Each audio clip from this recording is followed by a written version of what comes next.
घर के बाहर 6 बजे के बाद नहीं निकलना, मोबाइल पे लड़कों से बात बिल्कुल नहीं करना और अपनी जिंदगी में खाना बनाने के अलावा कुछ और तो सीखना ही मत। 18-20 किलो वेट कम करा, अपने आप को सुंदर बनाया और इंडिया को रिप्रेजेंट करा। मिस एशिया का क्राउन जीता, जो इंडिया ने 12 साल में पहली बार जीता था। इस दुनिया में जिसने मुझे रोका था और मुझे ये बार बार बताया था कि मैं कुछ नहीं कर पाऊंगी, उनको मैंने ये 100 बार और बताया कि मैं कुछ भी कर सकती। बड़े प्यार से पापा ने कहा 6 महीने का टाइम है, खाना वाना बनाना सीख लो, उसके बाद हम तुम्हारी शादी कर देंगे। और मैं एक बनिया हूँ, तो बनिया फैमिली में लड़कियों के लिए रूल्स एकदम सेट है। घर के बाहर 6 बजे के बाद नहीं निकलना, मोबाइल पे लड़कों से बात बिल्कुल नहीं करना और अपनी जिंदगी में खाना बनाने के अलावा कुछ और तो सीखना ही मत। फिर मैंने मन में सोचा, अब मैंने कैसे समझाऊं, इनके घर में कितने बड़े इंसान ने जन्म लिया है। अब महात्मा गांधी के पेरेंट्स को थोड़ी पता था कि वो महात्मा गांधी के पेरेंट्स बनने वाले हैं। फिर भी मैंने ज्यादा टाइम वेस्ट नहीं करा और चुपचाप से अपने कमरे में चली गई। एक अलमारी भर के सामान था मेरे पास, उसमें बहुत सारी क्राफ्ट की चीजें थी और मोबाइल खोला तो इंस्टाग्राम देखा। इंस्टाग्राम ना मम्मी को चलाना आता था, ना पापा को, ना मुझे। हम किसी को भी नहीं आता, तो ये श्योर था कि कोई भी मेरा रिश्तेदार पकड़ेगा तो नहीं। ठीक है, तो फिर मैंने इंस्टाग्राम पे अपना पेज बनाया। 50-50 रुपए के कार्ड्स बेचती थी मैं, हैंडमेड कार्ड, जो A4 साइज पेपर होता है ना जिसपे ड्राइंग की प्रैक्टिस करते हैं, वो वाले कार्ड बनाती थी मैं। और मम्मी पापा नीचे कहते थे रोटी बनाना सीख लो, वो भी कर रही थी मैं कि चलो फेल भी हो गए तो शादी तो पक्का हो ही जाएगी।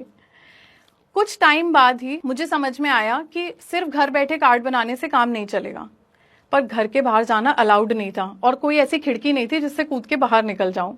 तो क्या करती, मेरी एक फ्रेंड थी, तो मैं अपनी मम्मी को बोलती थी कि मम्मी मैं आकांक्षा के घर जा रही हूँ। और पता है मैं क्या करती थी, ग्वालियर से सुबह 6 बजे ट्रेन चलती है श्रीधाम, 6 बजे की ट्रेन में बैठती थी और ट्रेन में बैठकर उतरती थी दिल्ली, फिर सदर बाजार जाती थी, उनसे रिक्वेस्ट करती थी सर मैं माल लेने आई हूँ। बहुत कोशिश करी, टूटी फूटी इंग्लिश में उन्हें समझाया, पर वो नहीं समझे। उन्होंने कहा गेट आउट।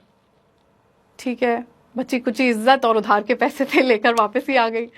पर फिर मैंने क्या करा, मैंने रोज इंग्लिश सीखी। कोई टीचर नहीं था, पैसे नहीं थे, मम्मी पापा स्ट्रिक्ट थे, मुझे कुछ भी नहीं मिलेगा, सिर्फ शादी में दहेज मिलेगा। तो चुपचाप रात को इंग्लिश पढ़ती थी, यूट्यूब पे वीडियोस देखती थी, बुक्स पढ़ती थी और अपनी स्कूल की सारी बुक्स दोबारा पढ़ती थी। उससे पता है बोलना भी सीख गई और शायद अपने अंदर जो कॉन्फिडेंस नहीं था ना, उसको भी पा लिया। जैसे ही इंग्लिश आई ना, बहुत सारी स्मार्टनेस भी आ गई।